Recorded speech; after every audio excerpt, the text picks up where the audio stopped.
This is Real News Media TV, coverage you can trust. Please like, share, subscribe, and hit the notification bell. Select all for daily news updates. Good evening, my Real News Media TV family. Welcome back to the channel for another news update for June 1, 2023. And in the news this evening, vendor found dead at the People's Arcade. A male vendor who sold cellular phone accessories at the Montego Bay Transport Center in St. James was discovered dead inside a shop at the People's Arcade, where he reportedly resides. The victim has been identified as Llewellyn Housen, otherwise called the Indian or Brown Man, of a racecourse address in Trelawney. It is reported that about 3 a.m., residents heard gunshots coming from a section of the People's Arcade and alerted the Barnett Street Police. On arrival of the lawmen, Housen was discovered partially nude, lying on his bed with a single gunshot wound to his head. The room was also ransacked. Spanish Town man injured in bus park gun attack succumbs. A man who was injured in a gun attack at the bus park in Spanish Town, St. Catherine on Saturday succumbed in hospital today. He has been identified as 27-year-old Jermaine Richards, otherwise called the Darby of Spanish Town. The police reported that about 5:30 p.m. on Saturday, May 27, Richards was at the bus park when a man armed with a gun came up and opened fire. He was taken to the Spanish Town General Hospital, where he was admitted. He later died. Corporal Rohan James retains the chairmanship of Police Federation. Corporal Rohan James will lead the Jamaica Police Federation for another year. James was returned to the post of chairman by delegates in elections on Wednesday during the Federation's annual conference in Trelawney. In his address to delegates, James stressed the need for unity among the membership. We, the Central Executive, are going to be a solid rock on which we are going to stand, and we are going to learn from the lessons that we have lived. I do hope that all of the branch boards will endeavor to engage your membership as well as your commanders and administrators. A house that is divided cannot stand, he said. The Central Executive remains unchanged, with Corporal Arlene McBean set to return to her post as General Secretary, and the Sergeant Lloyd Duncan and the Sergeant Tamika Thomas will continue to represent colleagues in their rank. The concerns of constables will continue to be handled by Constables Coy Marriott and Nigel Murphy. The Central Executive is the leadership of the Jamaica Police Federation, which advocates on behalf of the rank-and-file members of the Jamaica Constabulary Force. Indicom probing fatal shooting by off-duty cop. The Independent Commission of Investigations is probing the fatal shooting of 25-year-old Eric Morgan along Olympic Way in Kingston on Tuesday. Morgan was reportedly shot by an off-duty police officer. Indicom says that the lawman was issued a notice to provide a statement and attend the office of the commission to be interviewed. No weapon was reported as being recovered from the deceased. Indicom says it will seek to determine whether the use of force by the off-duty police officer was proportionate and to ascertain the full circumstances under which the officer discharged his firearm.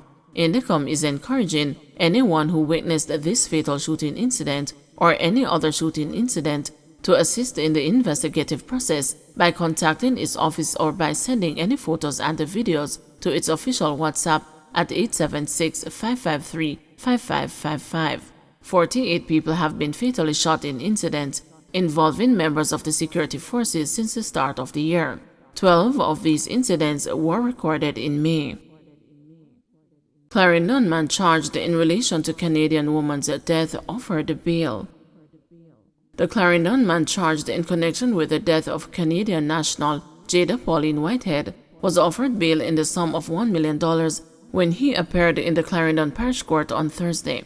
Rory Palmer, 28, is to return to court on June 29. Mr. Palmer, a fisherman of Portland Cottage, was charged last month with the offense of causing grievous bodily harm with intent. Ms. Whitehead, who arrived in Jamaica on April 30, died in hospital on May 13, a day after she was involved in a physical altercation with Mr. Palmer, who is said to be her husband. A post-mortem report suggested that she died of injuries sustained during an altercation. British retiree held with cocaine at a Norman Manley International Airport charged. A 63-year-old British retiree who was caught attempting to smuggle millions of dollars worth of cocaine through one of Jamaica's international airports has been charged. Valerie Reid, a resident of London, England, was charged on Monday. She is booked to appear before the Kingston and the St. Andrew Parish Court on June 7. The retiree was captured on May 26 while preparing to board an ongoing flight at the Norman Manley International Airport. The narcotics police reported that 2 parcels containing cocaine, weighing approximately 2.5 kilograms, were found concealed in her luggage. The drug has a street value of £75,000. Miss Reid is among almost a dozen British nationals captured by local police attempting to smuggle cocaine out of the island over the last month. The narcotics police say the Britons are couriers of an international drug trafficking ring operating between Jamaica and the UK. More than $100 million worth of cocaine has been seized. Education Ministry starts a pilot of system to centrally pay all teachers. The Education Ministry has implemented a pilot project ahead of the full launch of the system to have all teachers centrally paid. At present, there are several schools where teachers are paid through their bursars. Education Minister Favour Williams said the information from the pilot will inform the ministry on how to effectively convert to the centralized payment system. We put in place a pilot to look at, I think, 2 or 3 bursa schools, the larger ones, to make sure that we understand their processes and exactly how we transition them onto the system. In time, we will see the transition of the payroll and pension systems onto the government's central platform.